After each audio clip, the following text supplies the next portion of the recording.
Hello, please let me see your ticket subs for the Double-Edged Double Bill. This week, January unleashes The Grey and movie 43 upon us.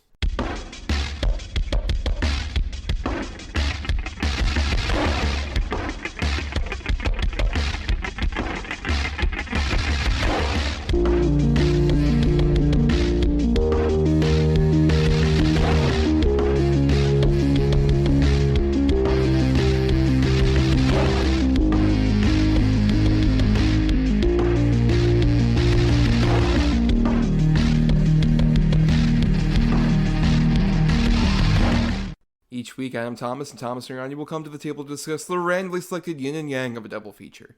Then, both will have to pick a number between 1 and 10 in order to seal their fates for the next episode. One will have 2 good movies, the other 2 bad ones. Let the chaos begin. I am Thomas Mariani, and I'm about to go once more into the fray. I'm Adam Thomas, and hold on. I have balls on my chin. Oh my god!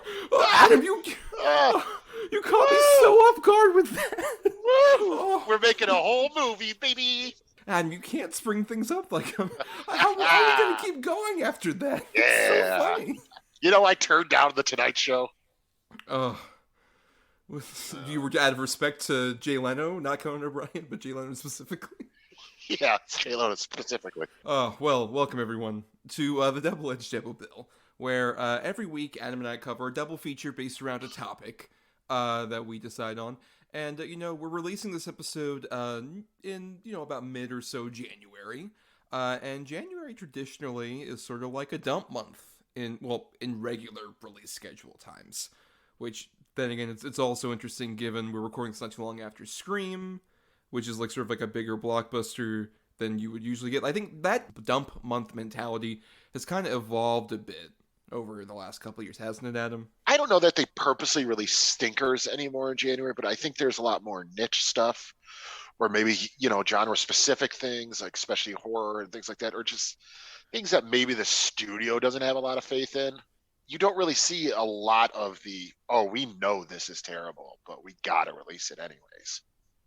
You don't really get that much more because of like the streaming services and direct to physical media and things like that. There's other avenues instead of putting it in the theaters. Yeah, I think they kind of realized after a certain point that you can still release a blockbuster at any certain point and have it do very well. Obviously, right now we're still in the middle of a pandemic and whatnot, so that's still a bit iffy depending on the release. But at the same time, I think that's what's interesting is that, especially with the 2 movies we're talking about now, we're firmly in that kind of like January dump month kind of thing. With that, when that was still more of the mentality. But we are covering, I think, one movie that sort of feels like that niche thing that you're talking about. Feels like one that kind of fits into a certain category, but also doesn't. It's weird. But we'll talk about that for sure. And we might as well just go ahead and get into it. We have 2 movies that we're talking about today that were released in January. First, we have my good pick, which was The Grey. And then we have your bad pick, Adam, which is movie 43. One of those might be the one that was dumped in January because it seemed pretty fucking bad. No one wanted to touch it. I know, I don't get it. I really like The Grey. Yeah, it's such a bummer. But yeah, why don't we go ahead and get into our first feature here then, The Grey.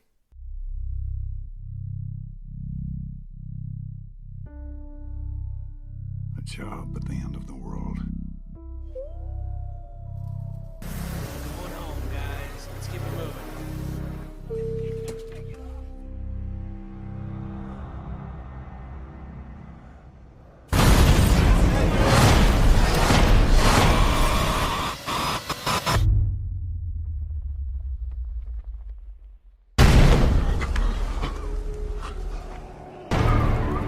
We need a fire.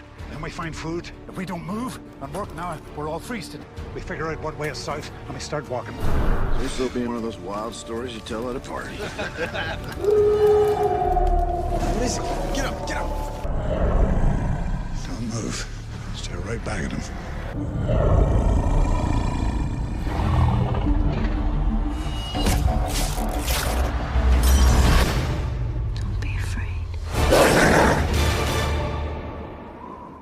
So The Grey came out January 27th, 2012.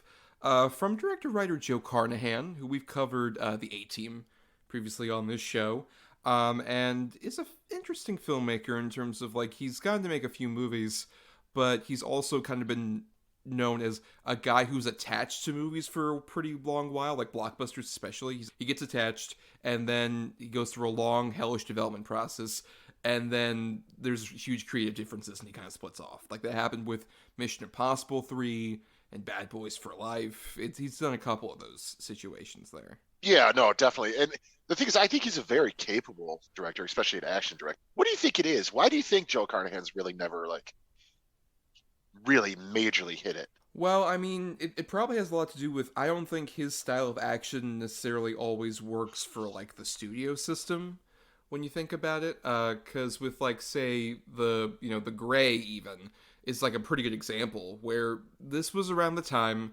that Liam Neeson, the star of this feature, was in his old man action movie craze, at least the earlier parts of it, because around 2009, Taken came out. After he had been, such a big, celebrated actor, he does Taken, and that becomes, like, a massive hit, and starts him doing, like, oh, no, I gotta do, like, one of these a year, basically. And, because you got your unknowns, your nonstops, the commuters, stuff like that.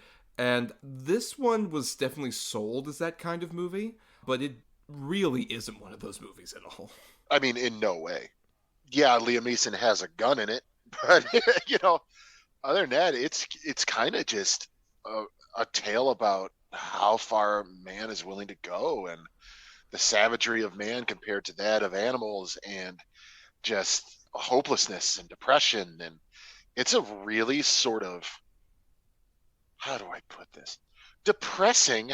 It's very depressing, but it's really sort of a very introspective film. It's not just Liam Neeson beating up, Eastern European guys. It's just a really fucking just kind of a beautiful movie. It's weird because I remember around the time this movie came out, this trailer came out, and everyone was like, "Oh my god, Liam Neeson's gonna fight some wolves! Yeah, fuck yeah!" Like the sort of ending bit of this movie is in the trailer that involves some like little airplane mini bar whiskey glasses that he just like breaks on his knuckles, and he's like, "Come on, motherfucker, come on, try to attack me." And in the movie, that's like right before it sort of like cuts to credits. And I remember that being like the main conversation of this movie with people who had seen it, just like, "Oh man, why didn't he fight the wolves? That's bullshit. The trailer told me this." This was a movie that really, really firmly established something that I sort of knew was always true, but really firmly just cemented it for me, which is just like, trailers fucking lie. And people should probably not judge a movie just based on the trailer. Like, it's fun to watch a trailer and be like kind of excited about a movie, but whenever I've watched a trailer, especially ever since this movie came out like a decade ago, I've really put it firmly like, there's probably going to be a bunch of shit that is like weirdly edited in here that isn't quite the same as is in the movie, or even shit that isn't in the movie that's in this trailer.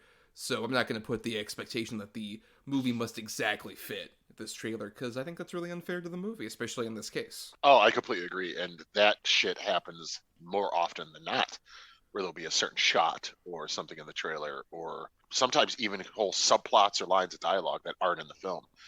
And yeah, I remember when this came out too, that's exactly what it was. That's what everybody was saying. And some people even thought it would be like silly. Like, oh my God, Liam Neeson, now he's fighting wolves. He's got no more like Frenchmen to fight. Like, what the fuck is this? And I gotta be honest, I thought that too. I'm like, what? Liam Neeson versus wolves with mini bar bottles? This looks ridiculous. So I did not see this when it first came out. I was like, probably already good with old man Neeson action movies. So on a lark, I think like a buddy of mine or my brother rented it. And I was kind of disappointed even. I'm like, oh man, I don't really want to fucking watch this. And within the first 10 minutes, like, oh, this is something completely different. Like, it does not take long for you to realize this is not at all what you think it is. The trailer did this movie dirty. But then, there's other people like who hate this movie because it's not Liam Neeson versus wolves. And I just, the age-old question is that really what you want? Do you really want to see Liam Neeson punching wolves for an hour and a half, 2 hours? There's nothing to that. This movie has a lot more meaning and a lot of more depth to it than I think people were prepared for, and I think that might be even one of the reasons why it's not really still that well celebrated or even talked about of a movie. Yeah, especially because since this point, Neeson has gone just full bore into that, like, over-the-top action movie craze and other things. Yeah, I was going to say. I'm going chronologically, because it was all the slew of action movies came out, then the press tour for Cold Pursuit happened with the racism. Yes, I agree. The really bizarre racism. Just like, Liam, you could have, to quote Shaquille Lambert, friend of the show, you could have just gone to your grave never telling anybody that. Or just really used your vocabulary different. Like, like his explanation of what he meant. Like, yeah, nah, Liam, nah. Right, and then also other shit like especially as of recent, I saw the whole Liam Neeson pissing his pants photos going around. Oh my God, I didn't know that. Yeah, our guest Aaron Brady from last week mentioned this, that like there are all these photos where there's just a clear puddle of urine around Liam Neeson's like crotch area, and no one's commented on it. It's just a weird thing. Just like, does he have a medical condition? Is he too severe a drunk? I don't know what's going on here. I'm not going to speculate necessarily. No, but he's Irish. He's drunk. He's drunk. Are you saying that Irish people drink a lot, Adam? No. Oh, good. I'm just assuming that you have a red nose because you have a cold of some sort. That's exactly what that is. Yeah, that's exactly it. Exactly. I love you, Thomas. Oh, I love you too, buddy. It's fine. But with all that baggage that's included, it is amazing going back to like movies like this, or obviously some of his earlier movies or whatever, and just remembering like, man, this giant Irish man is such a good fucking actor when he wants to be. And goddamn, like this movie, where if you're unaware of like the premise of this movie, basically, it takes place in like Canada, right? Is where they are, or in Alaska. They're in Alaska. Yeah, I think they filmed in Canada, but it's supposed to be like Alaska. Yeah, so it takes place in Alaska, where there's like a bunch of guys that are on this Anchorage like drill, while Neeson plays a guy who basically shoots any wolves that might come on and attack workers. That's his whole job, is he tracks these wolves.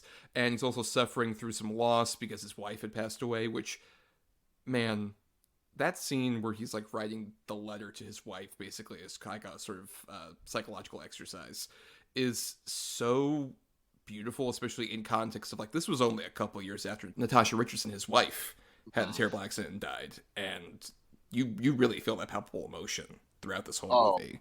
100%, dude. And then the score they put behind it. Yeah. That whole moment. And then ultimately, but go ahead, continue. Well, and while they've been working at this job, they have to leave after a certain point, so everybody gets on a plane, and that plane gets a lot of turbulence and crashes, leaving a few survivors, including Neeson and a handful of other men, like Dermot Mulroney and Frank Grillo, Joe Anderson, Dallas Roberts, a few people like that, who survive. And it's basically a survival story as they try and walk around in the middle of this horrible frozen tundra while there are a bunch of wolves, because they have lain basically around a wolf den, according to Neeson. And it's about sort of these men trying to survive and kind of butting heads with each other and growing to have some respect for each other, while also just trying to get away from these wolves at the same time. Yeah. And it's an incredibly harrowing plane crash. Like it's pretty phenomenal. But yeah, like you said, it's just these, like, I think there's 7 of them altogether? 7 guys? Right. There are 8 who survive initially the crash for a bit. One of them does not make it very long. Shout out to our buddy James Badge Dale, who that scene is probably the most intense, horrific thing. That at the same time, I totally get it from like a Neeson, where it's just like he sees that like James Badge Dale's not going to make it. And usually in movies like this, it would be a thing like, you're going to make it, buddy. It's fine. It's fine. Just look over there. Look at the rabbits or whatever. And Neeson's just like, you're going to die. That's what's going to happen. But don't worry, it'll go over you. It'll wash over you like a calm. And James Badge Dale's initially just like, oh my God, I can't believe it. And as he's dying, just like, who do you love? It's just like, my little girl. She's 6. He's just like, then let her take you. It's just like, oh my God. Oh, I know. So fucked up. It's so fucked up, dude. at least in my opinion, as full transparency, I've suffered from bouts of depression my whole life. The way Liam Neeson portrays this man who's ultimately just horribly depressed. I mean, to the point where he's suicidal. We kind of glossed over that, but Mhm. after he writes the letter and stuff, he attempts to kill himself. But just the depiction of that, and that how he even the line where it's like, I don't know, why I've done half the things I've done, and all these things, I stopped doing good in this world, and all. It's just, it's constant. Like he can't realize what he's doing. Like he's keeping these guys going, and he's keeping them alive, and trying to help them survive and everything, but he's just constantly beating himself down. But like, even that moment with James Badge Dale, I mean, yeah, it's pretty hardcore and it's straight to the point, but he knew exactly what to give that guy in that time, and yet he can't find that for himself, and it's really kind of sad, for the most part. And it's like the classic thing. I want to say that it repeats like 3 or 4 times, where he can hear his wife saying, "Don't be afraid," and things like that. And at first I thought it was, don't be afraid to die, or don't be afraid of what's happening or whatever. But you almost come away thinking like, maybe it's like, just don't be afraid of needing to keep going, or feeling hopelessness, or feeling like you can't go on. You don't be afraid of that, because it's just, that's natural, and that's what you're going to feel, and that's what people feel. And it's just, I just think it's such a beautiful cathartic moment, for not only in that moment with James Badge Dale, but for the Liam Neeson character as a whole. I mean, throughout the whole movie. I absolutely identify with it in that way. Obviously, that is the only way. I'm not 6'5" and apparently hanging brain like crazy, and, and all this stuff. But And you don't have hands that could crush a man, like just one hand. yeah, probably not. Any time in this movie where you see his hands, any of this movie is just like, Oh, I Jesus know. Christ. Yep. You just have to like flick me, and then I'll like have a brain hemorrhage or something. It's just such a great performance from Liam Neeson. I argue, this is my favorite of sort of the old man Neeson films, but it's also in my top 3 Neeson performances of all time as well. I just think it's fucking great. And I mean, but then again, yeah, the surrounding cast around him, like especially Frank Grillo. Like, I love Grillo. I'm a Frank Grillo fan, but I just love Diaz in this movie. He's such a prick, but you also see where he's coming from, where he's like, why the fuck are we saving it? Why don't we just fucking get drunk and all this stuff? And then ultimately, when he's like, I'm done, I'm fucking done. Like, you get it. You're like, yeah, I'd be done too. It's just, this movie is full of just amazing performances, and like I said, the score behind the whole movie is wonderful. Yeah, shout out to Mark Straitenfeld. Did the score. I agree. It's very minimalistic, but it like really works throughout the whole movie. But I think even with what you were talking about earlier about like Neeson having to sort of face those things with like his wife, the flashbacks and the sort of dream sequences. Which, shout out, I love every time he's like in that bed with her, and then he's literally pulled out of it visually. Are like my favorite shots of the movie, particularly the one where like they're underneath the covers, and then he like gets pulled, and then he's like in the middle of the snow, and almost looks like one shot. Is like such a stellar like example, literally being pulled out of a dream like that. But like that sort of lesson is something Neeson isn't the only one who has to deal with. That it's like all these men have to kind of deal with that. It's really a study about how various different men not just like survive. It's not like a manliness contest. It's just more of like this thing where like different types of people in the middle of the situation would have varying reactions to it. Like some people try and keep an overt optimism, like I'd argue Dermot Mulroney's character is trying to do, versus Frank Grillo, who's extremely pessimistic, and Liam Neeson, who's like kind of trying to hold it together, but isn't like sort of off in a different land. And even people who like put off a shield to implicate like, oh, I'm like a cool, fun-loving dude like Joe Anderson. The moment he's stuck in the elements, he's just like, it's the first one to get picked off. Dallas Roberts, I love how compassionate he is. He's the guy who does like the prayer and everything before they leave the plane. Like, I love that he has this like real empathetic side. And the movie presents it like all of these men, spoilers for this 10-year-old movie, pretty much all of them die over the course of this movie, but it doesn't present any of them as weaker than the other necessarily, as much as like, no, people deal with this in varying different ways, because people are all fucking different. Especially all these dudes who spend their time as like pipe workers. You're just like, yeah, we're strong, manly men. When you're out there in the elements, no, you're not all strong, manly men. You are, human beings that can cower. and have worry. And some people might survive for a bit, but still have that fear inside of them. Like Neeson has that great bit with Frank Grillo, where they're talking to each other. It's just like, I'm scared. You're not scared, then you're a fucking fool and a liar. And it's just like, yeah, dude, anyone would naturally be scared. And you're in the fucking middle of the woods, and those wolves look terrifying. Yeah, fuck those things. Like, they're terrible. But yeah, no, yeah, you made a really good point. Yeah, like all these guys are tough oil workers. They even, show the part where Grillo's brawling in their little bar that they have set up for them and all this stuff. And yeah, they're totally like, yeah, we're guards. Like, they're just, but yeah, you get them out in the elements, man, and they all crumble in a different way. Anderson's basically useless. Like, I love him in this movie. I think he's great at it. But yeah, he's on the plane and he's cutting the jokes like, "Well, we crashed" and all this stuff, and then it actually happens, and he's just I don't want to say a baby, but he's like a frightened child. He's catatonic almost to a certain degree after a certain point. Yeah. Yeah, and it's so funny. You brought up the guy, I can't remember the actor's name, but the one who does the prayer. Dallas Roberts, yeah. Dallas Roberts. Other than Neeson, he's probably my favorite in the movie. In any lesser movie, where this would be like the more traditional Liam Neeson movie, that guy would be, so much more to the side. But he is treated as just like a genuine person. Just like, look, man, I'm trying to help you. Like, particularly when Nanzo Anozi, when he goes through his whole, like, almost brain hemorrhage thing, basically. And he tries to, like, Dallas Roberts tries to calm him down, but just like, no, it's fine, don't worry. And, the guy's bringing up, like, his sister who died when they were kids and shit like that. And that he knows this past about this, too. You can tell, like, he's extremely empathetic. And that's something that feels like it's in short supply. Oh, no, absolutely. By the way, you could just refer to the other guy as, Artemis Foul's butler. That's fine. Well, that's where everyone knows him. Yeah, right? Yes, that's exactly. Right. Yeah. Right. Yes, you all saw Disney Plus's major hit, Artemis Fowl, and the Artemis Fowl, the Book of Gad, and all these other spin-offs. Yeah, absolutely. Judi Dench only wants to be that character from now on. It's really bizarre.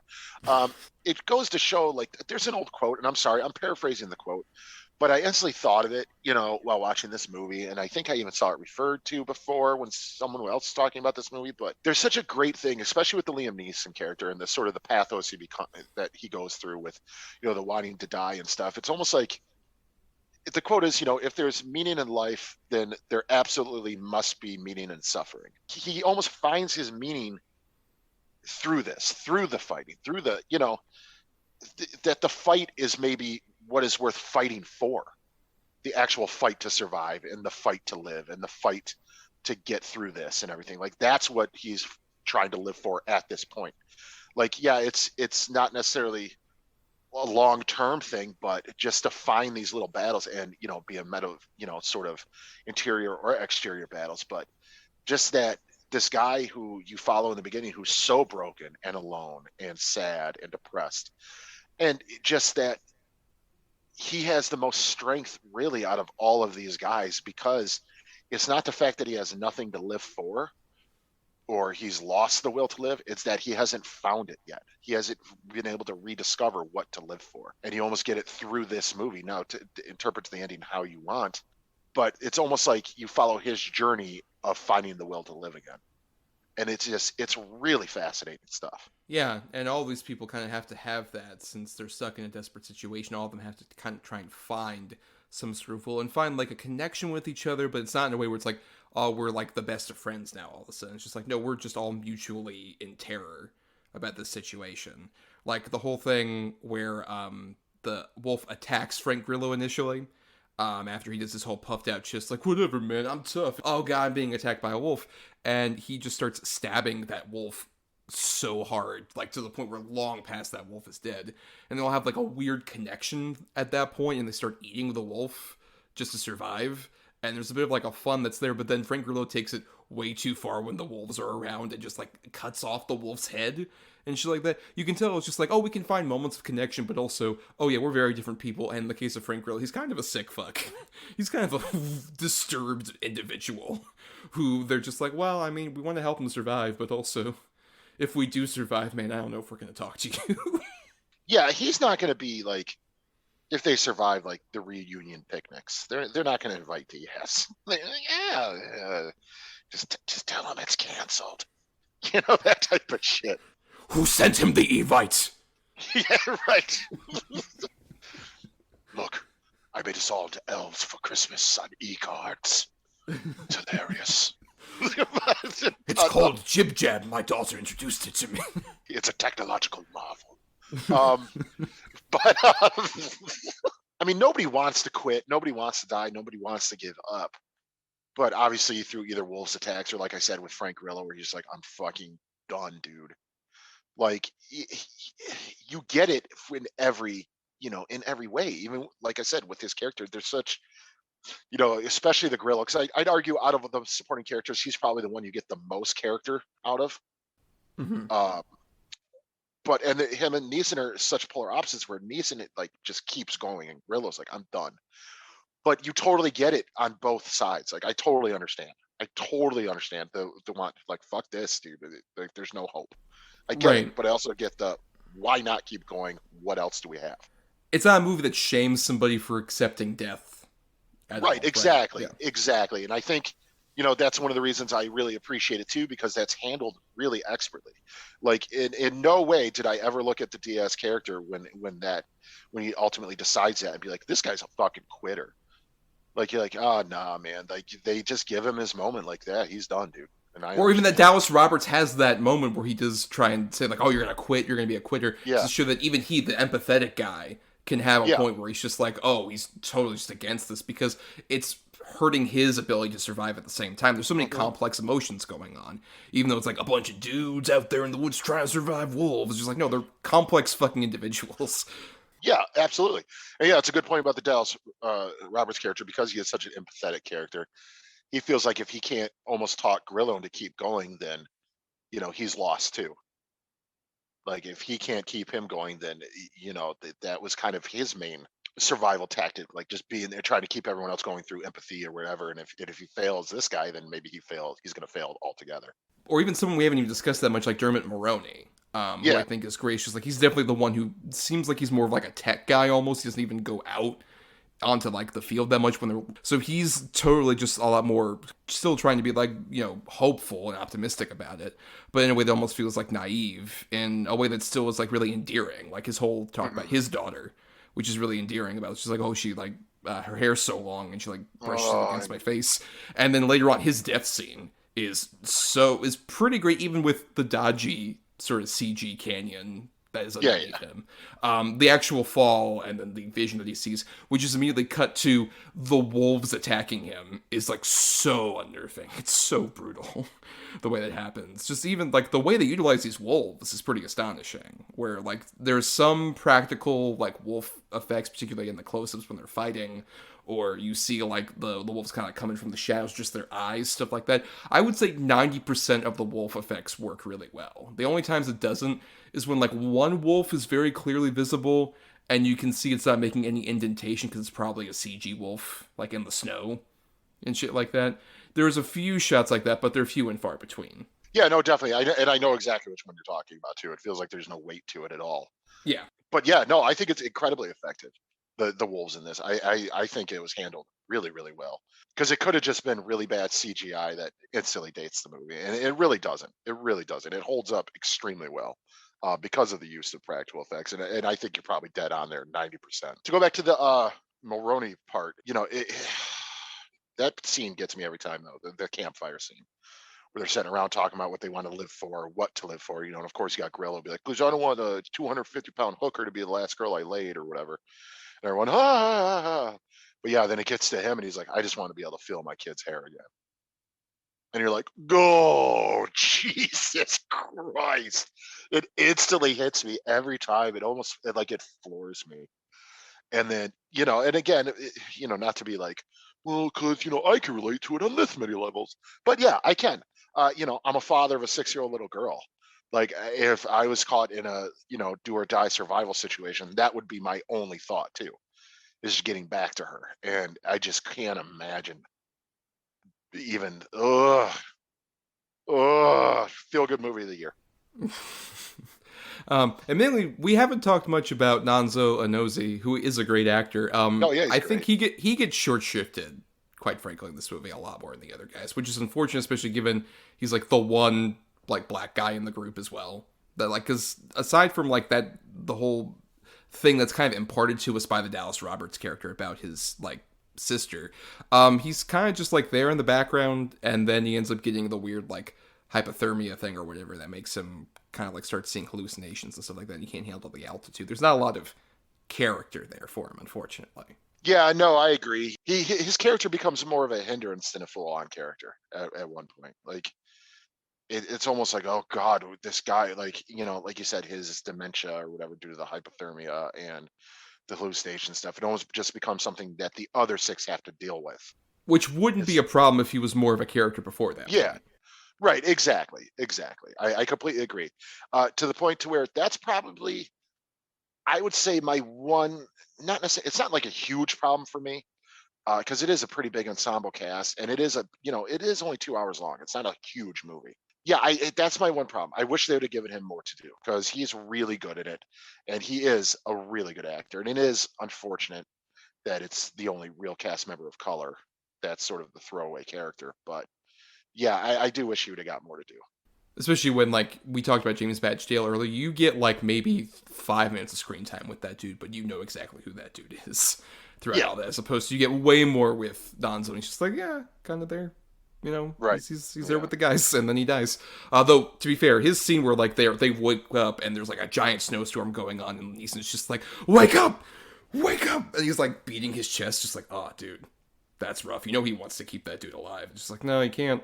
It's fucked up. Are you trying to tell me that this movie is kind of fucked up a little bit? Look, I'm sorry, Adam, that this ended up being like a nonstop. Where which for the record, I recently watched that, and that's a fun movie. I would say, like, even within context of, like, you know, the Liam Neeson action movies, like, there are some that are just like very poorly made and poorly put out that don't have much of any like interest to them, and they're the ones that are like, they're silly, but at the same time they're kind of fun despite that. I think it's particularly the ones that are made by Juan Colette Serra, who did Jungle Cruise recently, but also Orphan and The Shallows. He did like a bunch of those Neeson movies, like Nonstop and The Commuter. Those are very dumb fun kind of movies. It's just like, well, these are very entertaining, even if they're kind of throwaway and trashy. Versus this is a movie that really shouldn't be lumped into that, despite having a similar release strategy and being a part of that same era with Neeson. I think it's a real credit to especially Carnahan, who is like a director who usually, like in the other action sort of movies he's done, like we talked about 18, that's a very over-the-top silly movie. And then you get to The Grey, and the action is just a lot more visceral and brutal, particularly like any of the wolf attacks are just like unnerving. Where they're just like, people get mauled horribly, and you mostly see like more of the aftermath, if anything, than like the actual during the attack. It's very quick cut in a way that works. It's like, oh my god, I'm being attacked by a fucking living animal. And then you just see the after effects. Like even when Frank Grillo survives his attack, but later on when he's about to lay it down the log, just the giant scarring on his back. Oh, it's so fucking brutal. It's so It really adds to like why he would feel that way. While at the same time, like there's that action stuff, but even that shot where Grillo's just like, look, I don't got much to live for. And I'm feeling like I'm looking out there, and you have that shot of the mountains, just like, how much better can I get than that? That serene, quiet beauty just like really shows on the screen.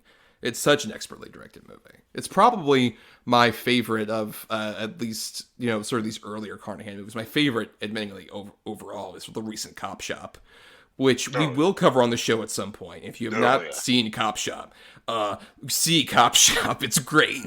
Yeah, Cop Shop's phenomenal. Absolutely phenomenal. But until that movie, this was my favorite as well. Mm-hmm. And what do you think maybe separates Carnahan as like an action or even just director in general from like a lot of the other people making these kind of like mid-tier budget action movies like this? Well, I think perfect examples would be this movie and sort of Cop Shop, when he's given something that's not, you know, real stereotypical or cliche. Like 18, yeah, it was fun, but it's filled with a lot of cliche stuff, and it's also based off an existing property and things like that. But when he's given things like this that he maybe has, or like I said, Cop Shop, where he's maybe got a little bit more freedom to try different things. And because I mean, honestly, if you watch this and Cop Shop, you'd be hard pressed to be like, oh yeah, it's the same guy. And they're both really done well. I mean, really, really done well. But, you know, if you're not in the know, I would never think that it's the same director at all. It's when he's given the chance to try new techniques or filming methods or things like that, that I think he's really got a unique eye, especially when it comes to, action-based film. Because that's another thing too that I wanted to bring up real quick about this movie. The cinematography in this is gorgeous. But yeah, if Carnahan, maybe smaller projects that he's got a little bit more creative control over, I think he could really do some really great work.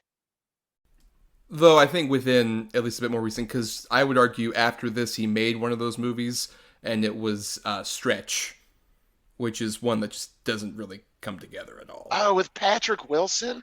Yeah. Oh, that's fucking garbage. I didn't realize. Right, and that's a very small movie. I think it's the weird thing where, like, what works for me with Carnahan, I think in particular, is that at his best he can be one of these guys who makes a movie that on its surface feels like it would be sort of like a genre thrillery, like grungy piece of work that could be just, kind of like toxic and shitty, as opposed to like when you actually watch the movie and you see the detail. Like in this movie, I love how many shots there are of just guys being like actually emotional and empathetic to each other. Like after they survive the crash, there's a point where two of the guys are like looking at each other in the plane and they like cry and like hug each other. And it's a really great moment. It's just like, oh no, these are like actual human beings that aren't just like dude surviving an action movie. Neeson doing this is kind of like our modern equivalent of like a Charles Bronson back in like the 70s and 80s doing similar kind of things with his Death Wish run. As opposed to here, unlike with Bronson, where he's just like, I'm not really a human being. I just have this voice and I look like this. Yeah. As opposed to that, I would like, love to see that movie. I want to see Charles Bronson versus wolves.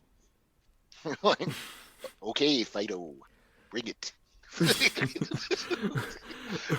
But like somebody like him would never do a movie like this. Supposedly No. Neeson has like enough of like the backlog of like actually being a well-trained actor who is willing to be empathetic and show emotion like that, to where like this movie can have the facade of a big action movie, but have a whole recurring thing in his character where he thinks back to a poem that his father wrote. A very simple poem that like keeps him living and keeps him going to the end. And that ending that everybody complained about with like, oh, the wolves, like him and the wolf charge at each other. I would argue if there was a wolf fight there, I think it would be a much lesser movie, because 100%. It would be the movie just kind of succumbing to like, oh, the sort of action climax that wasn't really a thing in this movie. It's like you mentioned, the sort of like the will to live and the will to fight, to some degree, even though it's probably a losing battle, is much more of the point than like him actually fighting that wolf. And I know there's even like there's the post-credit scene where like you see them both are still breathing but they're laying down, and there's a sort of ambiguous tone of like, oh, did they make it, did they survive? And like my interpretation of that is basically just like I could maybe see like they both took each other out, essentially, like the wolf and Neeson, probably, and they're on their last legs at that particular point. Yeah, if there would have been the big dumb wolf fight, like in some of the trailers, obviously the movie ends with Neeson like running towards the camera, like real close up. But in the early trailers, you actually see him running and he's covered in blood and all this stuff. And I'm so glad we didn't get that. I am so glad we didn't get that. It would have cheapened everything that came before it, I think. Yes. Well, we have a very cheap movie to get to in a moment. Oof. So, Adam, let's do some quick final thoughts on The Grey. Like I said, I think it's a great movie, man. I think, like I said, I think it's a very surprisingly accurate depiction of depression, accurate depiction of fight versus flight, accurate depiction of, what people would do given, put in these extreme circumstances, and, would you give up? Would you keep going? What would you keep going for? Could you keep going for it? I just think it's incredible. Like I said, I love the way it's shot. I love the score. It's fantastic acting all around. Neeson crushes it in this movie. It's a very vulnerable yet very strong performance from him too at the same time. I absolutely love it. It's damn near a perfect movie. Damn near. Yeah, I mean, I agree with all of that. And I'll just use my final thoughts to mention this. This was a movie that like so affected a very famous film critic, Roger Ebert, when he saw it in 2012, that for the first time, and maybe I guess the last time in his career, given this came out only about a year before he passed away, he was supposed to see two movies during that particular day, two press screenings. And he said, quote, after The Grey was over, I watched the second film for 30 minutes and then got up and walked out of the room. It was the first time I've ever walked out of a film because of the previous film. The way I was feeling in my gut, it just wouldn't have been fair to the next movie. And yeah, it's really emotionally affecting, which is not something you can say about the movie where Liam Neeson's on a train, just like, I've got to find who the person is. Like, there's a big box full of money over in the bathroom or whatever the hell. This is a completely different movie than that. And those movies are fun, and I enjoy watching some of those. But at the same time, this is a movie that stands a bit out of that trend for Neeson, for the better. But now, Adam, it's time. Nope. Show's over, everybody. Thanks for listening. Catch us next week. Nope. Look, you really want to, and I don't blame you, but we have to do this, Adam. We have to stick to our stupid fucking gimmick and your stupid fucking choice to pick movie 43. There's something I want to ask you. There's something I'd like to ask you. Will you on me? Wait, what did you say? I want you to be my first. Truth or dare? Dare. See that blind kid over there? I dare you to Blow out his candles before he gets a chance to. They homeschool their son. It's very important to us that Kevin has a normal and complete high school experience. You dropped your books, fart face. Hey guys, come check out this kid's weird. Wow.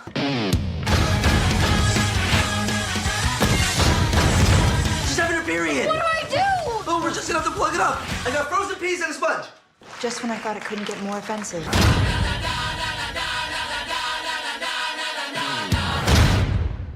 So, Yeah. movie 43 came out January 25th, 2013, about a year, almost to the day, after The Grey.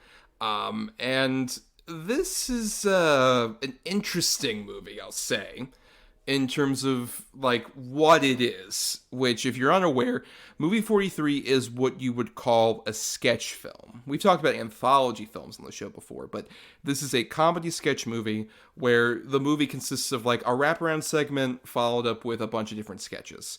And the main sort of brainchild of this was Peter Farrelly, who had directed with his brother Bobby several films before this, like, There's Something About Mary and Kingpin and a bunch of other sort of comedies of, like, the late 90s, early 2000s that were known for sort of, like, the reintroduction of, like, gross-out comedy into the mainstream.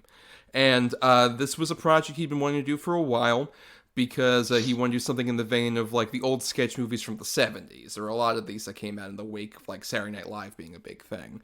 Like, the big one to him is Kentucky Fried Movie, which was, made by John Landis and written by the Zucker brothers, their first thing before they even wrote Airplane and all that. And it's a sketch film where the major sort of the attraction is that it's full of massive, huge stars. Like, massive celebrities. Down to, like, the big sketch that, like, they shot initially stars Hugh Jackman and Kate Winslet. That was the sketch they kind of shot independently. And then over the course of 4 years used to sell the movie to other celebrities to come on in and just do, like, oh, we're going to do a crass comedy in that vein of, like, the old 70s sketch movies, but we're going to have big stars in it. That'll be, like, a fun thing. Right, Adam? That'll be fun. That'd be fun to watch for 98 minutes, right? Didn't you have so much fun watching movie 43, Adam? Yeah, for sure. And I just want to say to all the other stars and directors and everything who signed on based on that script, fuck you. You fucking morons. Did you see the same thing? Did you see it? Did you watch it? I highly doubt it. No, I think they were just heard, like, oh, Hugh Jackman and Kate Winslet, you have photographic proof they're in the thing they shot? Right. Oh, of course. We'll participate, sure. You have two, like, big major stars, and one of them won an Oscar recently. Sure, we'll definitely do that. Yeah. This movie's rather infamous for, like, being one of the lower rated movies on, like, Rotten Tomatoes and stuff like that, and it was critically lambasted at the time it came out. And as Adam kind of intimated, it's well deserved because we watched this movie together. We sometimes do movie nights. And I told, like, Adam and I kind of came to the mutual decision, especially as I had seen this before. I was like, Adam, I'm going to be a friend and help you through this, because you even said as much as we were watching it, like, you would have never been able to watch this on your own. No way. Yeah. No way in hell. Yeah. And I it took me a while, but I eventually apologized. Because we always do this thing where, like, is this the worst movie we watch for the show? Is this the worst movie we watch for the show? And, there's always the couple that sort of stick around the top, or the bottom, rather. Or the bottom, right. The Oogie Loves and, Me Madness and Wired and Hood of Horror. And there's all these other ones that are just really lousy, bad movies. This is absolutely, unequivocally, the worst movie we watched for this show. It's incredibly unfunny. It's incredibly sexist and racist at times, filled with gross out humor, which I'm not necessarily against if it works, which it doesn't at any point in this movie. And it's just a combination of these little sketches and skits that really don't tie in together at all with this. Well, at least in the version we watch, I haven't seen the other version, but the version we watched with its wraparound stories makes zero sense. None of it connects. It's all crap. Right, and some may argue that's like, oh, guys, does it really matter if it like makes sense? What if it was like consistently funny when that's what mainly matters? And I guess that's true, because even in like those sketch movies from earlier, which, for the record, trying to recreate those movies feels weird to me because they were always kind of lopsided just by the nature of being sketch movies. Like, when you watch an episode of Saturday Night Live, how many sketches are actually funny? Some would argue none, others would argue only like a handful in an hour.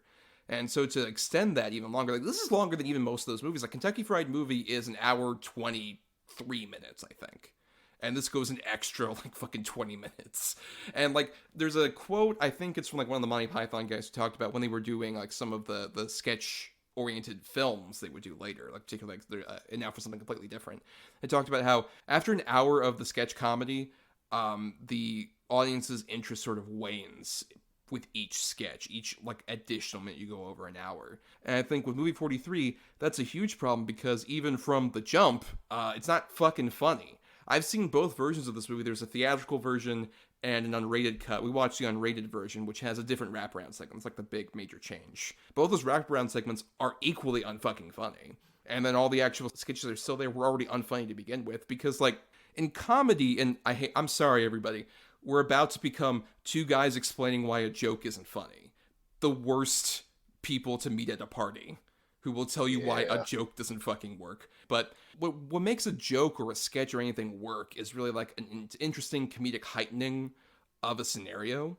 And the only heightening any of these sketches have is just sort of like extend the crassness as opposed to like extend something like weird or funny or enjoyable about the segment. Like, you know, there's been sketch comedy as of recent. Like, we're both fans of the I Think You Should Leave, the Tim Robinson show on Netflix, which is a hysterical show.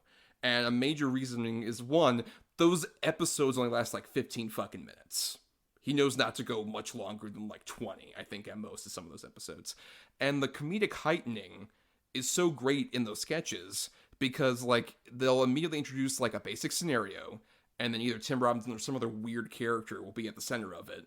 And the comedic heightening isn't just in like, oh, somebody just saying fuck or somebody doing something crass or gross. It's just some weird fucking thing that gives you more about that weird character at the center of it. As opposed to here, there are no characters. There is no like actual interesting sort of brief glimpse at a weird comedy character that's immediately memorable that makes some people like love SNL characters and shit like that and make them spin off in other movies and shit and have them recur. Like, you have to have something kind of memorable, a hook, a fun thing that makes like that sketch funny or memorable. All of these, like, the gimmick is just like, look, a celebrity you know, and they're saying something crass. Say it again. Funny. No. It's fucking not funny. I don't really have a problem with sort of gross out humor. I don't really have a problem with crass humor. I really, really don't. But it has to work. It has to be palpable. It has to push the joke or push the story along, not just used as filler or, you know, just to show how fucking edgy or cool that you are, especially when it comes to these fucking celebrities. It almost feels like an ego thing. It's like, see, we could be fucking gross and cuss and be edgy too. Yeah. Look at me. Look at Halle Berry and Stephen Merchant. They don't look like they'd be together at all. Like, it's just so fucking stupid. This is a movie made by a bunch of grown adults, some of which have proven they can do funny work. Others who have proven they could be great actors. And none of that is shown here. None of that is on exhibition here. There is not one redeeming joke, skit, performance, direction to this whole movie. I'd argue the only one, well, I'll save it because we're going to go segment by segment real quick. But there's only one that works, A, because it's the shortest one, and B, because it's the strangest one. Yeah, that's another thing too, is all these sketches go well over like 5 minutes, and they all feel like an eternity. Like, I said 98 minutes, when you really look at like the bar for when you're like pausing it, the end point where it's just like how much longer you have left in the movie is just the infinity symbol, because that's what it feels like. It feels like it's gonna go on for fucking eternity. And the weird developmental process of this movie is kind of fascinating as well, because it was going to be like, one, both the Farrelly brothers were going to be included. Bobby did not bother with this after a certain point. He bounced, and Peter was like, fine, I'll do it by myself. But they were also going to have the two actual Zucker brothers, David and Jerry, and then Trey Parker and Matt Stone, and like each of them were going to do like a third of the segments each. And then everybody kind of backed out of that, because like the studio didn't want to end up doing this movie. And then from there, so much of like getting these people together was, as you mentioned, like the Hugh Jackman and Kate Winslet sketch that we'll talk about in a minute, was like the big attraction point. But they went really hard with trying to get people involved. It's a weird thing where these actors, these like people performing in the sketches, are either really committed in a way that makes it feel kind of sad because they're this committed to this terrible bit in a desperate move, or are so anti-being there and really don't want to be. You know, with like Halle Berry and some of these other like celebrities who aren't known for comedy, that's where it comes out the most. It's just like, oh, they're trying to prove that they're funny. They're trying to like, you know, be along with the joke and kind of like express some, you know, some kind of like fun rebelliousness with like being crass in this way. But the people who feel the most checked out are any of the people who are actually known for being funny and are just kind of like looking desperate and just like, I want to get the fuck out of here. And those are the people I feel the most angry at. Like, we'll get to some of them where it's just like, dude, you know what funny is, and you're just like flailing here and not even trying. This is really sad of you. But let's just do it, Adam. Let's go through these segments at least briefly, because there's not going to be a lot to say beyond just kind of the details of the sketch and why it vaguely sucks. Yeah. Right. So the big thing that the changes I mentioned is that there's two different wraparound segments depending on what you watch, either the theatrical cut or the unrated one. We watched the unrated one, but the original theatrical cut, I'll just briefly say, basically it involves Dennis Quaid being like a desperate screenwriter.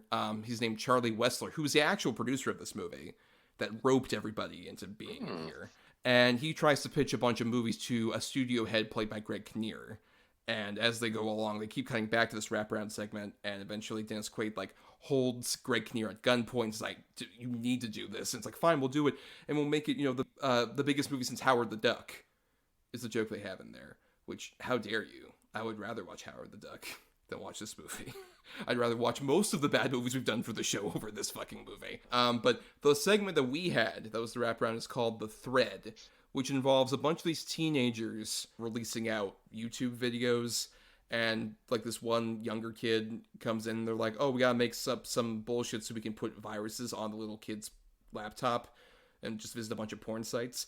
So they're like, oh, hey, we gotta find movie 43, the long lost band movie, which is some bullshit they make up. But then they find movie 43 and it's all these different sketches. And it escalates to where like Russian mobsters get involved, one of which is Stephen Fisher.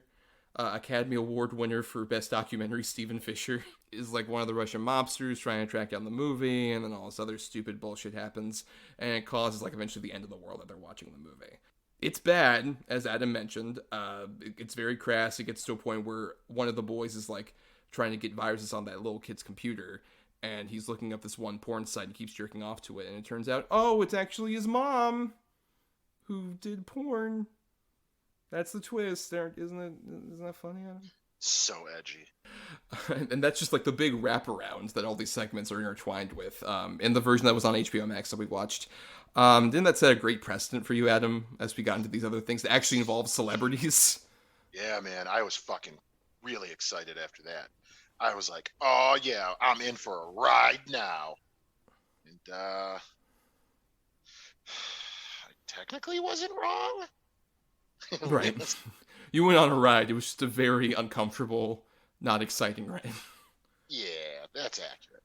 And, you know, the big sketch we kind of have alluded to is called The Catch. This is the big sketch that was also in the trailers and stuff, where basically Kate Winslet's trying to get a date and trying to get a catch, as it were, and finds one in the form of being set up with this date with this, like, eligible, rich bachelor, played by Hugh Jackman.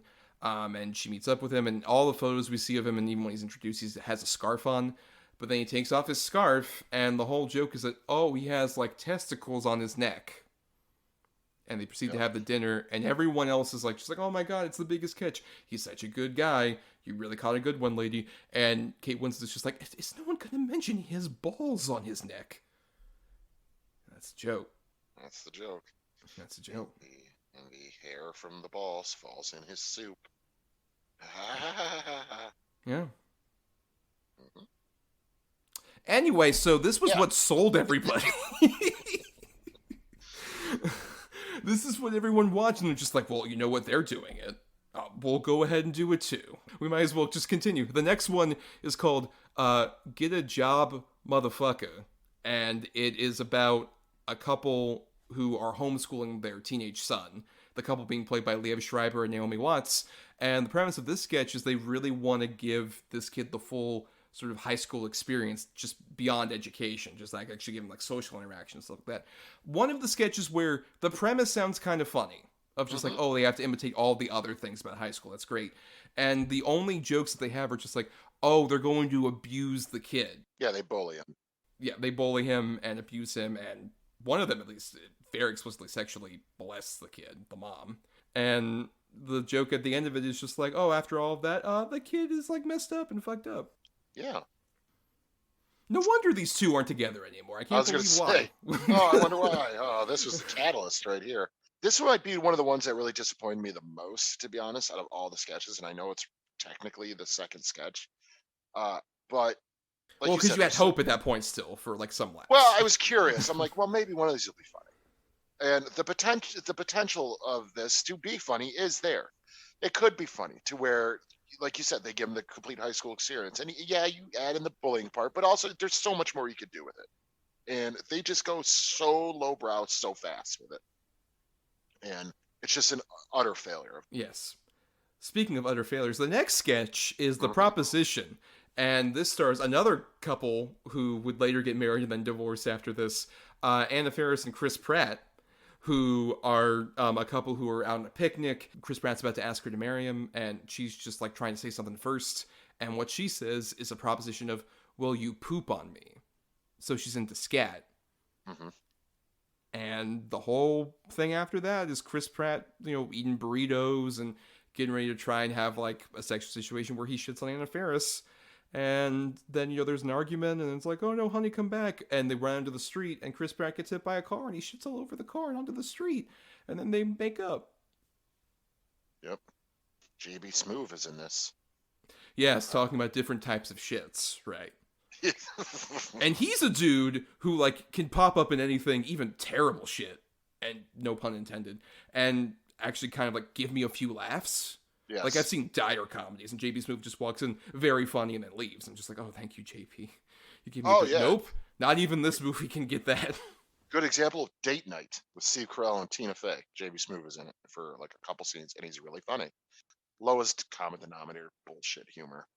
Yes. Speaking of which, so the next segment is called Veronica. And it's the premise of this one is Kieran Culkin plays a grocery store cashier who is like on the AP, is just like, now in aisle 7, a sale on this. And his girlfriend walks in, played by Emma Stone. And Emma Stone and him have an argument that goes back and forth with lines like, oh, how's your HPV doing? It's your HPV. I'm just holding it for you. And stuff like that. And everyone can hear it over the AP. Or PA. Sorry, Jesus. The PA. Whatever. This movie has me going back and forth. Just my entire concept of reality shifted. But yeah, and everyone can hear their dirty talk. Yep. Yeah. Much like all the other skits, I have no idea what the point of this is whatsoever. There's kind of a clever idea in theory, like at the end of the sketch where everybody hears all of this. And then the one old man goes up just like, I have never seen a more powerful display of love in all my life. And like, in theory, I think that might be funny if the sketch didn't just go on for fucking ever with their back and forth and all of it was unfunny. Like, if it was very quick and then they had that guy come up with the fucking, like, just the romantic comment, like, you love her, then go to her. That might be funny.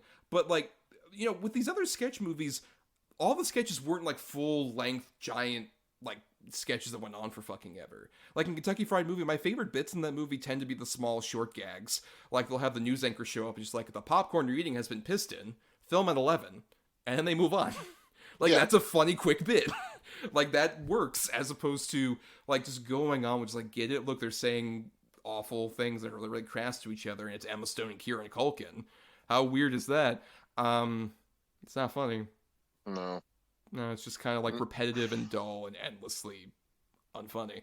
Speaking of which, iBabe is the next segment. Boy.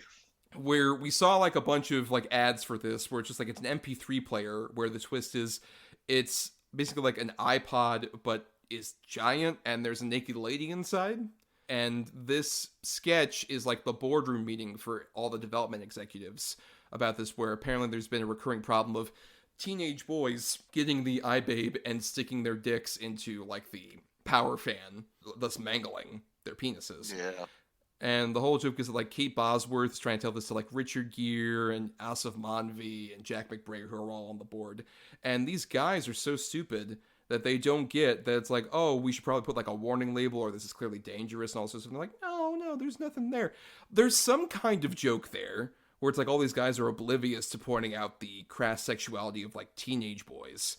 But there's nothing funny with like the actual filling out of that premise at all. And you can clearly tell that Richard Gere doesn't give a shit, because he was sort of the infamous holdout example where like apparently Mr. Charlie Wassler's the godfather of Richard Gere's stepdaughter. And so he was just like, hey, can you do this for me? She's like, yeah, but it's going to be like another year before I'm available. Okay, we'll wait for you. And they did. And then he's like, oh, the thing is, I can't shoot in LA like you wanted me to anymore. You have to move it to New York. Okay. And I only have 4 days available. Okay. Fuck. God damn it. And he has just such contempt in his face. And he's he has no attempt to sell the joke whatsoever. Oh, yeah, dude. He's got maybe, 2-3 lines at best. It's mostly just reaction shots of his face and everybody else talking around him. And I don't like it. I don't like it. I don't like how it makes me feel. And it's dumb. It's boring. It's bad. Speaking of which, superhero speed dating is the next segment. Fuck. And this one involves not just a bunch of celebrities, but also recognizable IP. Yes, because this is about DC superheroes going through speed dating. And it involves Batman and Robin, played by Jason Sudeikis and Justin Long, as they go through like a bunch of speed dating things. And it's like, oh, there's Lois Lane, it's played by Uma Thurman. And the whole premise is like, oh no, you're going to upset Superman, who comes in played by Bobby Cannavale. And then, oh, look, there's Kristen Bell, a Supergirl. Batman is trying to give Robin lines underneath the table, but is also looking up her skirt. Right. And then the Penguin, it turns out, is there, played by John Hodgman, who I was so bummed to see. Because, like, Justin Long, look, he's desperate. I'm sure he needed this. It's fine. But apparently he roped in John Hodgman, who he had worked with on, like, the Mac PC commercials, with, like, hey, can you come over and do this thing for me? And it's like, sure, no problem. And he was apparently, John Hodgman was unaware of what the sketch was or whatever. But at the same time, John should have gotten there and been like, man, I don't know. I really, and you can see that on his face of just like, I don't give a shit. And even Sudeikis as well, Mr. fucking Ted Laszlo, comes in and is just like, not at all trying to sell this whatsoever.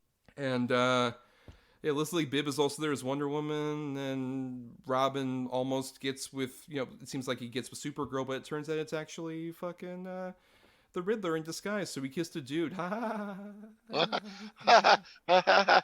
Because they wouldn't do that in the comics, so it's funny.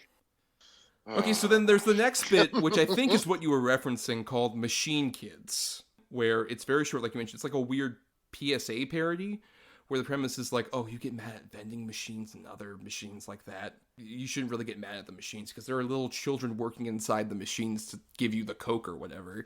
And they cut inside these, like, the photocopier or the soda machine shit. There's, like, little children in there who look scared. And when we were watching this, I think it was very clear that, like, this is technically the best sketch in that it's kind of creative. It's not that funny. It's just a weird visual. But at the same time, they don't stay too long. They have kind of a creative look. It's shot well or whatever. And it kind of sells the joke a bit better. And then they leave. Yeah. By comparison to everything else, commedia dell'arte. No, right. Beautiful I completely agree. brilliance. At least it's something different. Yeah, shout out, by the way, these have all been directed by a bunch of different people, but Jonathan Van Tulleken is the guy who directed this. Good on you, man. You tried. Unlike like Stephen Brill or Griffin Dunn or Peter Farrelly or any of these other fuckers who didn't seem to try that much. Anyway, the next terrible segment is called Middle School Date, and the premise of this one is Chloe Moretz is on a middle school date with a young boy at the house of the young boy, and while they're there, she gets her first period. And the other men that are in the house, which includes like Christopher Mintz-Plasse and Patrick Warburton, and then her dad, Matt Walsh, comes in, they have no idea how to deal with a period. So they go like all over the top, just like, oh man, we gotta like plug it up, we gotta do something. Here's a giant maxi pad on a stick, or oh, here's like a plug, you can plug it up. Oh my god, what are we gonna do? And like, okay, there could be some kind of like interesting commentary to the sketch of like, oh, these men have no idea how to deal with something as simple as like a period. The actual filling out of the sketch is just like nothing.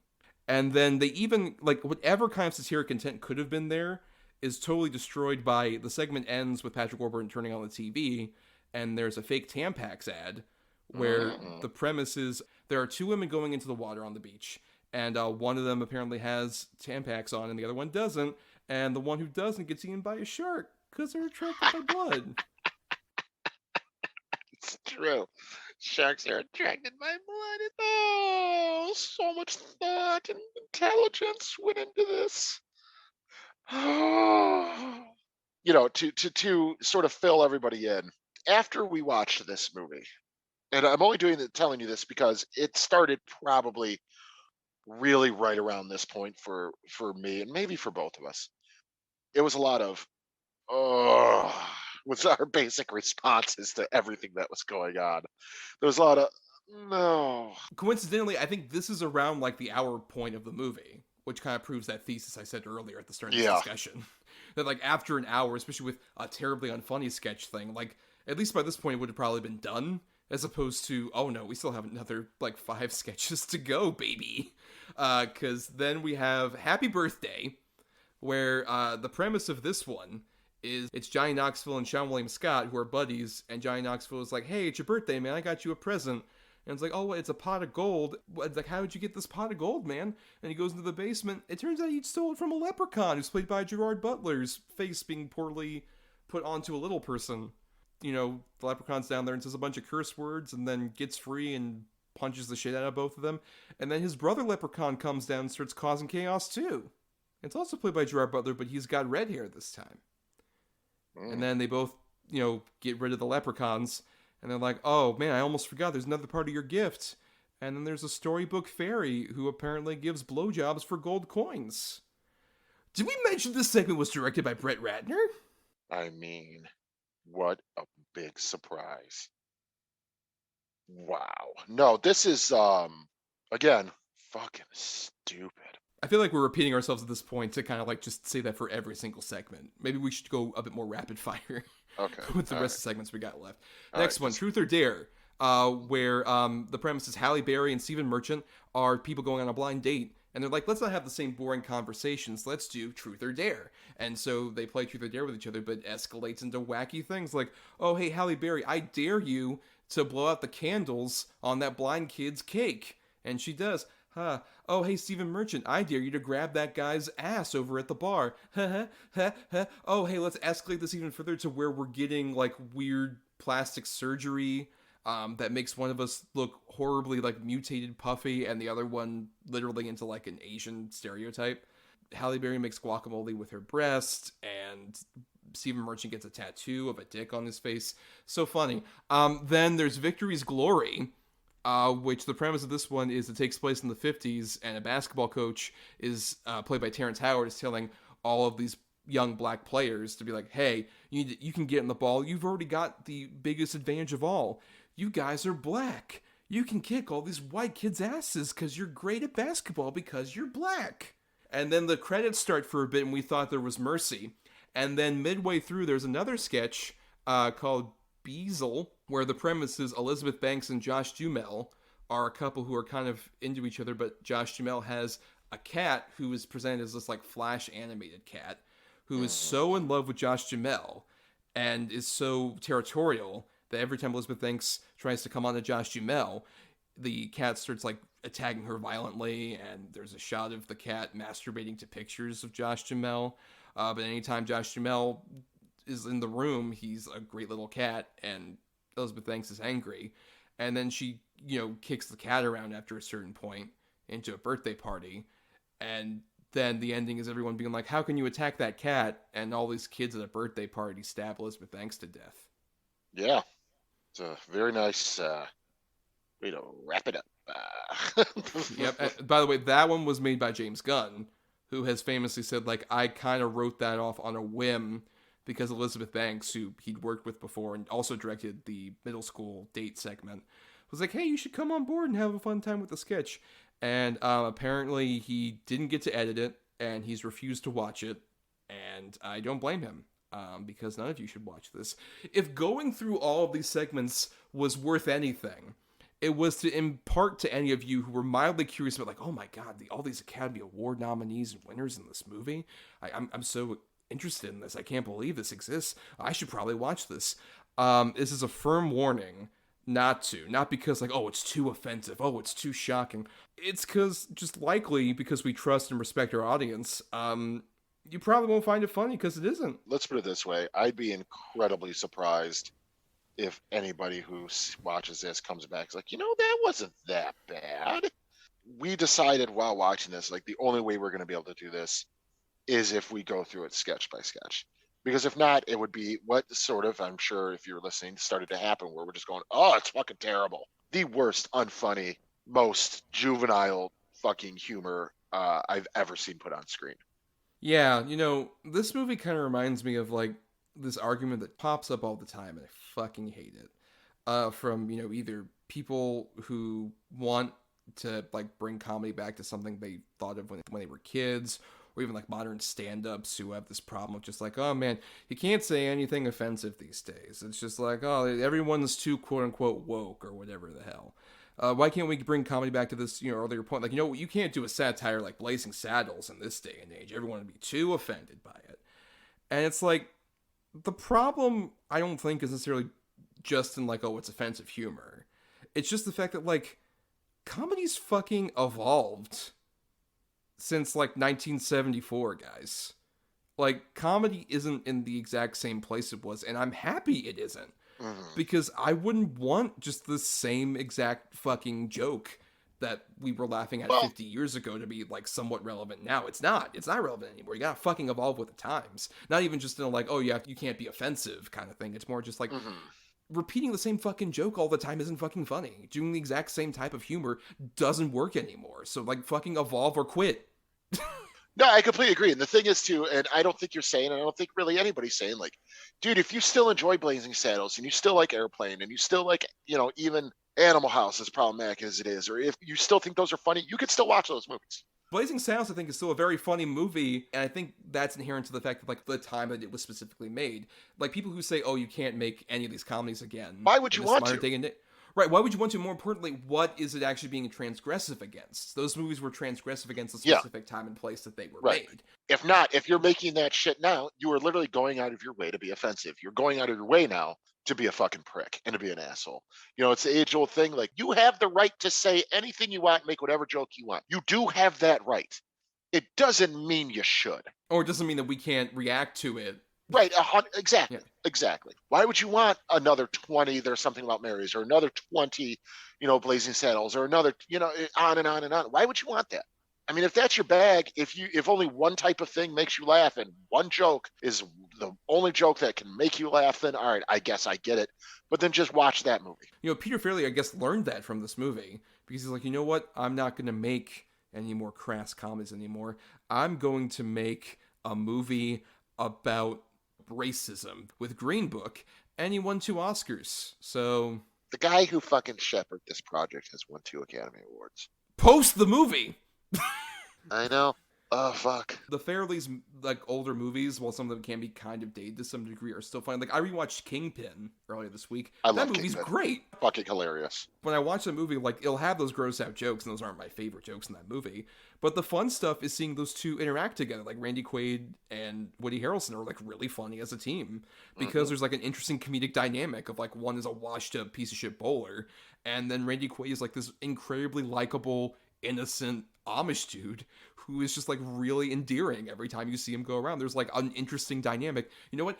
I'll say this: way better road movie about two people from different backgrounds coming together and learning from each other than fucking Green Book was. Should have given the Best Picture Oscar to Kingpin.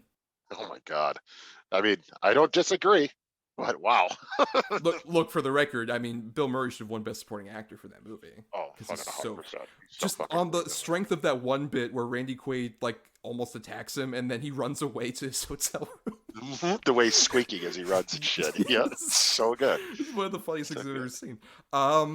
It's almost if we're talking Wow, about we're talking about a funnier movie. Yay! Right, exactly. Yeah. English Bulldog, one testicle, $500. Jesus, think for that price you get both testicles. That's a really great, funny line to quote from that movie. Now, Adam, quote one from movie 43. I give blowjobs for gold coins. Isn't that the line? That's the only line I can think of, just because how offensive and stupid it is. No, and you were laughing there. It's hysterical. We flipped the switch. Great movie. Awesome. 10 out of 10. 10 out of 10, everybody. Funniest movie ever. Would put myself through that torture again. I have to stop talking about this. Fuck this thing. Fuck this awful piece of shit thing. That is definitely the worst movie we ever talked about on the show. Adam, do you have any other final thoughts besides that? No.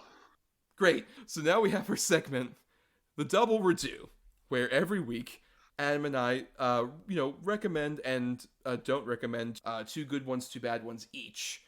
A double feature we'd recommend you all watch based on the topic, and one that we would recommend you not watch based on the topic. So for January releases, Adam, go ahead with your choices. Alrighty. For my good, and I'm going to be brief on these, but for my good, I have the original From Dusk Till Dawn with Tarantino and George Clooney, directed by Robert Rodriguez. I think it's just a fun movie. It's so macho machismo, but over the top and violent, and there's a lot of funny bits to it, especially with Fred Williamson and Tom Savini. Crazy off the wall action vampire movie. And then my other one is, it's so weird. This movie, for some reason, it's one of my favorite movies. I don't know why. I can't tell you why, but I just love it. I watch it anytime it's on, and that is the mid-2000s version of The Count of Monte Cristo with Jim Caviezel, which, problem. I think it's just a wonderful swashbuckling adventure. There's a lot of intrigue and double cross and, secrets and all. I just absolutely love it. And then for my bad, I Frankenstein with Aaron Eckhart, so Hot Frankenstein. It's one of the biggest pieces of shit. At the tail end of when every movie was for some reason ripping off Underworld, I would say this is the movie that really put the nail in that coffin. To where people are like, okay, this formula doesn't work anymore. Like, we got to change it, because this is just a stink fest of a film. Awful acting, awful action, awful plot, awful CGI. Nothing about it works.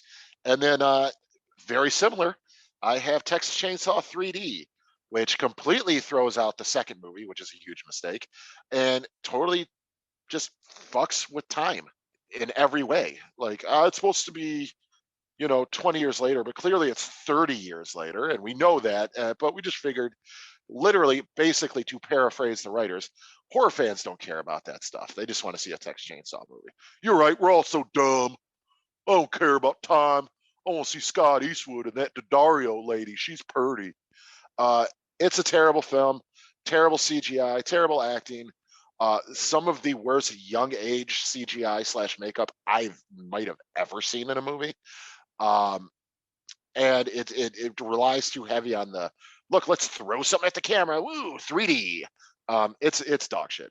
I haven't seen Count of Monte Cristo. I know you've talked about that one quite a bit. Yeah. I think I've avoided it mainly because of Caviezel. Just even before I found out that dude became a weird conspiracy theorist dude.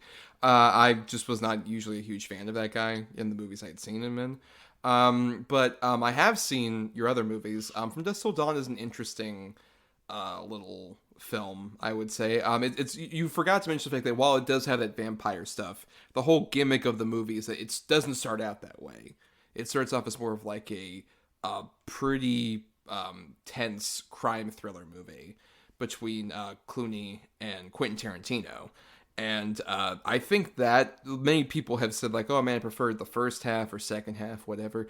I like a lot of aspects of the first half, except for Tarantino as an actor. And also just some of the things I think that character does feel like they're kind of skirting a line in a way that just feels kind of, just doing it for the sake of doing it, like almost in not as bad a movie 43 way, but just some of the implications I don't feel that needed.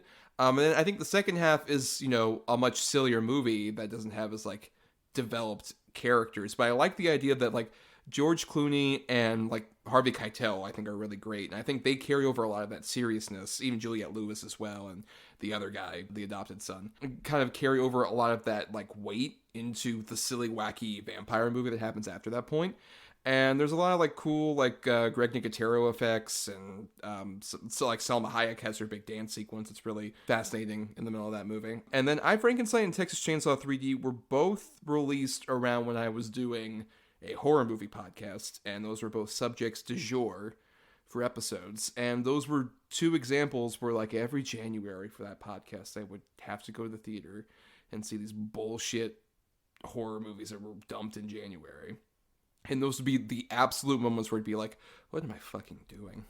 Why am I seeing fucking Hot Frankenstein talk with Gargoyle Jai Courtney, who you didn't mention, is also in there. There was a fucking reason why. Don't you ever say that name again. Oh, that's true. If I say it 2 more times, he might appear. It's like Beetlejuice. I mean, with I Frankenstein, yeah, it's a really sad disappointment, especially for Aaron Eckhart, who was an actor I enjoyed in earlier movies. Like, I particularly say Thank You for Smoking and even The Dark Knight, I think he's quite good in. And then after that point, man, his career careened off the fucking rails. And he was just doing shit like this. I would say it gets even worse by the time he does Incarnate. Dude, I felt so fucking bad for that dude just doing all those shitty horror movies. And Texas Chainsaw 3D, I would say, is not the worst Texas Chainsaw movie by like a hair. But 3D is very bad, very terrible. Just does so much weird continuity shit that doesn't make any sense. Even like you were talking about the timeline jump, which is really weird because it starts off with a segment that takes place like within the same, like, I don't know, day or so of the first movie. And you have like a bunch of people, like Bill Moseley shows up as a character, and the guy who played Grandpa reprises his role, stuff like that. Gunnar Hansen's in there. He was like a producer on the movie too. And it's like, oh man, they kind of recreated the look of that set, and there's sort of like a Hatfield and McCoy thing established between the Sawyers and another family. That sounds interesting. But then that's just for the opening sequence, and they cut to what's supposed to be modern day, so 40 years later. And then the protagonists include Alexandra Daddario, who is the child that gets rescued at the end of that. She should be like 45 as opposed to 25. And it's really weird. And like you mentioned, it doesn't feel like they really cared. On that note, aren't we all excited for the new Texas Chainsaw coming in February? Woo! Oh yeah, can't wait. Oh yeah. Yeah.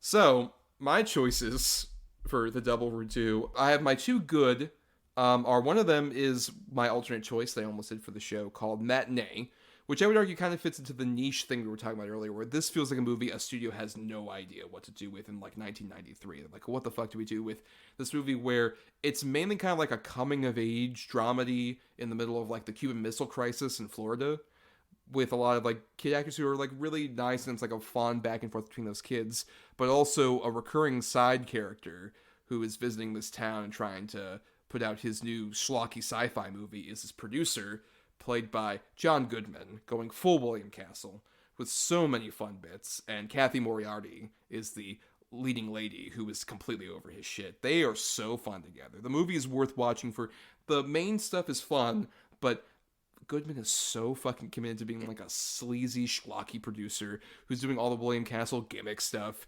and has Kathy Moriarty like outside of the theater as a nurse being like, you have to sign a waiver, so if you die from fright, you won't sue the company who made the movie just to sell the bit. It's so charming and fun, and I think a movie that really deserves a lot more love is Joe Dante, who we love on the show. I would definitely say it's one that got so lost to time when it came out in January of 1993, but deserves an even bigger cult following than it already has. Speaking of which, a movie that I think also is a great example of this is much more recent, from 2017, The Kid Who Would Be King, which is the follow-up movie from director Joe Cornish to Attack the Block, which came out quite a while after Attack the Block, which is a great little, adolescent-focused alien attack movie taking place in London. In this case, it's even, younger kids who are more like primary school age, where the premise is they discover Excalibur, and this, medieval evil has unleashed itself on their primary school. And it's about, these kids basically hooking up with, Merlin, who is, almost eternally young, but will occasionally go back to his older self. And it's this really cute, kid fantasy comedy movie that has a lot of heart to it, has a lot of interesting, back and forth with the kids, lots of humor like Attack the Block did, but also a lot of great fantasy sequences. Rebecca Ferguson plays the evil witch character who's, come back and is, really unnerving as a villain in that movie. And, especially, all the kids are great, but shout out to the young guy who's, he's sort of, teenage. He's, the oldest kid of the cast, who plays the younger version of Merlin that shows up, is so fucking funny. And the premise he works at a chicken shack, and he's been doing that for centuries, I guess, working at odd jobs. And the kids go over, just finally, I can go out and I can fulfill my purpose because Excalibur has been discovered. It's a really cute, fun movie that really did not go anywhere, and has disappeared even more so than a matinee. There's no real cult following around this movie. It's very fun, and I hope more people see it, especially on that recommendation. It's a very cute, enjoyable little adventure, fantasy, kids comedy movie. And then the bad, just really briefly, I have two movies that kind of represent everything people think of when they think of a shitty dump month January movie. I have first The Devil Inside, which is a found footage horror movie that is all about possession and this young girl trying to find her mom, who's been in a mental ward for several years, and it's oh my god, there's this whole back and forth about can they save the mom or whatever.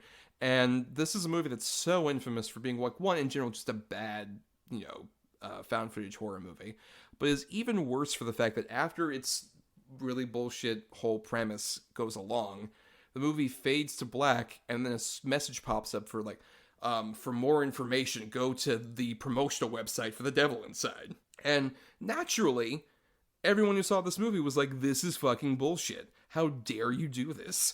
You're trying to sell us to go on the website to finish your fucking movie, which is even funnier given that website is no longer up. I think ever since a year after this movie fucking came out. So that's just forever on the movie, and no one can ever find out whatever happened. Let's go with the Wayback Machine and find out, oh, there are a bunch of dumb clips that kind of told more of the story, but not really. So that's pretty terrible. And then, speaking of a bad comedy, Adam, another one, sort of these movies dominated in Januaries from 2006 to around 2008 or so. These spoof movies from Jason Friedberg and Aaron Seltzer, specifically the one I'm spotlighting is Epic Movie, where the entire premise of these movies was, oh, hey, we have to put out a movie that kind of makes fun of things in really quick bites, despite having a weird story that barely matters at all, just to hang together all these parodies, which are basically just oh, hey, look, it's this character from this movie. This is around this time of the Chronicles of Narnia. Oh, look, it's Aslan the lion, and then Aslan farts or something. Or, oh, look, it's Willy Wonka, and Willy Wonka shows up, and the whole premise is, oh, he's creepy Johnny Depp guy. But this one is, I think, even more offensive than some of the other ones, because it was one of the ones that had actual talented comedic people in there. Willy Wonka is played by Crispin Glover.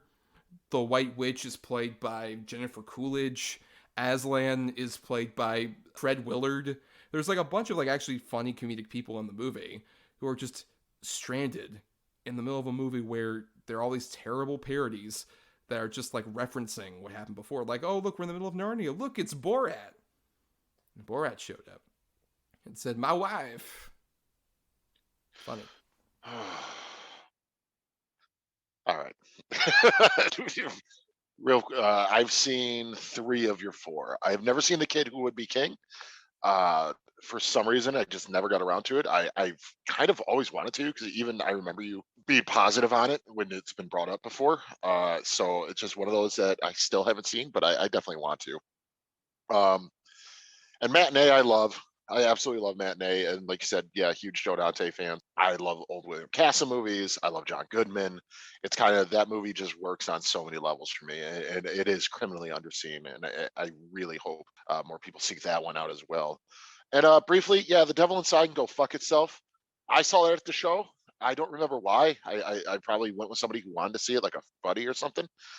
And I remember just the pure white hot rage coming off my friend at the end. Like I was just so nonplussed, but I was like, yeah, it fucking sucked. I expected it to suck. But he was so mad to where we're in the car and he starts like violently shaking on the steering wheel. He's like, what the fuck was that? What the fuck? Like he was so mad. And I'm like, well, what did you expect? And then epic movie, I know I've seen it, but those all run together so bad for me. There's like what, epic movie, date movie, superhero movie, disaster movie. Like there were so many of them. And one that bucked the naming convention by being called Meet the Spartans. Really yeah, funny. Right. Yeah. Now, is epic movie the one with like Cal Penn's in it as well? Yes, he's like one of the main leads. Like it's the Narnia kids, basically. Yes. Yeah, yeah. There's so much dumb shit. Like the fake Amy Adams from Enchanted. Oh, she gets hit by a car. You're like, oh, great. That's disaster movies, sir. Oh, I don't know, man. That's what I'm saying. But that's the level of humor in all of them. Like, oh, it's Kim Kardashian. Oh, she gets crushed. Miley Cyrus gets hit by a car too, or a boulder or something. Like, ha ha ha. This is so fucking, like, it's so stupid. The worst thing is in the middle of epic movie, there's that point where they just do a version of Lazy Sunday. Yep. Where, like, it's the Jack Sparrow parody who's just like, we're the pirates, what, of the Caribbean? Just like, you guys are just stealing a joke. Yeah. You were stealing a funny bit. You literally just 100% stealing it. Yeah, no, it's just not funny. It's just pop culture reference. And it's like, you know, sheep are like, I know that name. This is funny. Oh, I've heard of him. Which that, along with even like a movie 43, these kind of movies die on the vine the moment like YouTube becomes a thing. And you can just do that in a 5-minute video that is just like out within weeks of that thing coming out. And so you don't have to wait like 5 months for them to have seen a trailer and then make a joke of just like, look, here's a pop culture reference to a thing. Yep. Terrible film. Those movies were all bad. Not a single one of them was good. It's just date movie made enough money, so like, oh, let's keep making them. And yep, those were dark days. Off the strength of those guys wrote the initial draft of Scary Movie, and all the trailers were just like from the guys who wrote Scary Movie. And it's like, really, the guys who wrote the initial draft that the Wayans brothers made a bit funnier. Yeah, right. Yeah. Right. No, those are all terrible films. I agree with all your choices for sure. So let's just go ahead and quickly repeat our titles here for everybody. Adam. So my good choices was Count of Monte Cristo and From Dusk Till Dawn. And my bad choices were I, Frankenstein and Texas Chainsaw 3D. And then my choices I had were Matinee and The Kid Who Would Be King. And then my bad choices were The Devil Inside and Epic Movie. But yes, those are our choices. So definitely, if you have your choices to submit to us, please submit it to our like socials and our email, which we'll read out here in a second. And we have a couple people we want to thank, before we get to the end of the show and do our picking for next week. Stay tuned for that. So thanks to Chris Oliver for the intro and outro music used in our show. Listen to more of his music at chrisoliver.bandcamp.com. Thanks to Christian Thorlally for our artwork. Follow him at Night of Water. That's night with a K _of_water. On Twitter, you can follow him and find a link tree to all his great artwork at various different places. And thanks, of course, to our loyal Patreon supporters at patreon.com/DEDBpod, where for just $1, you get to listen to bonus podcasts we do, and also vote in polls for, movies and topics we cover.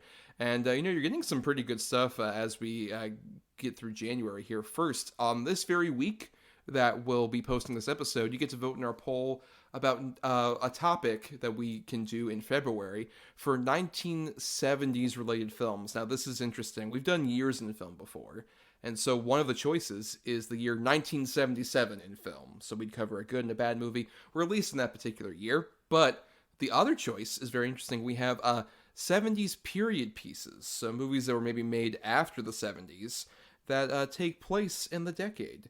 So two interesting choices. A lot of good movies from 1977, but a lot of good movies that take place in the 70s. I'm very curious where our patrons will go. If you just pay the $1, you get to vote in that. Yeah, definitely. I'm good either way, honestly. I think we're going to have fun discussion either way. Yes, and you also will be able to listen to some bonus podcasts like we do On the Edge of Relevance, where we cover recent movies that are in theaters or streaming. And, around the time this has come out, you would have been able to hear us do On the Edge of Relevance on Scream, the recent big release, the new entry in the franchise, or as we like to call it, Adam, 5 Cream. Absolutely, as it should be. Right, and I found out apparently the Radio Silence guys, the directors on the set, they all called it 5 Cream. So Yeah. You cowards who distributed the movie wouldn't even respect the director's vision. Call it 5 Cream. You Cowards. bastards. Cowards, all of you.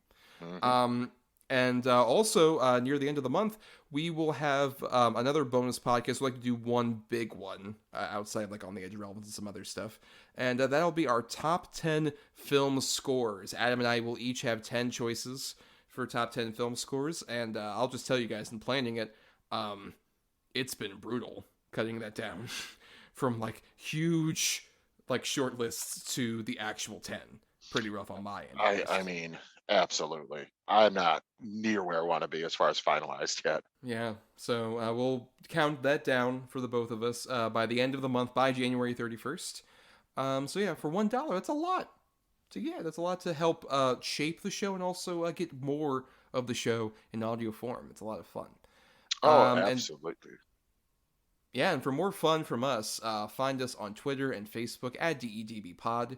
You can also submit feedback to us on our email, doubleedgedoublebill@gmail.com, all spelled out. For our own individual antics, you can find me on Twitter, Instagram, and Letterboxd at NotTheWho'sTommy. And I also do some writing at both film-cred.com and my blog, marianithomas.wordpress.com, where recently I put out my top 20 films of 2021. Finally finalized that, and you can all read that over there with my varied choices for the best films of the year. Yes, and a very good list. Thank you. You can find me on Twitter or Instagram at Atom. That's ATOM_OR_ADAM. And you can also find me on Letterboxd at Schwanson.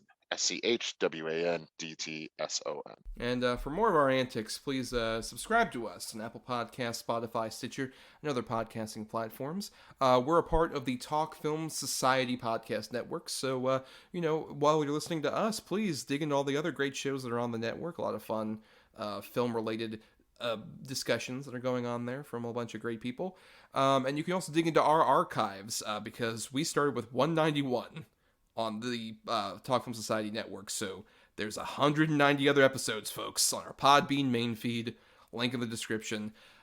Hundreds of hours of content, literally, of us just doing this for a while. We've been doing it for quite a bit, and we'll be doing it for the foreseeable future. Yeah. Yeah. I don't know, Movie 43 tested that quite Yeah.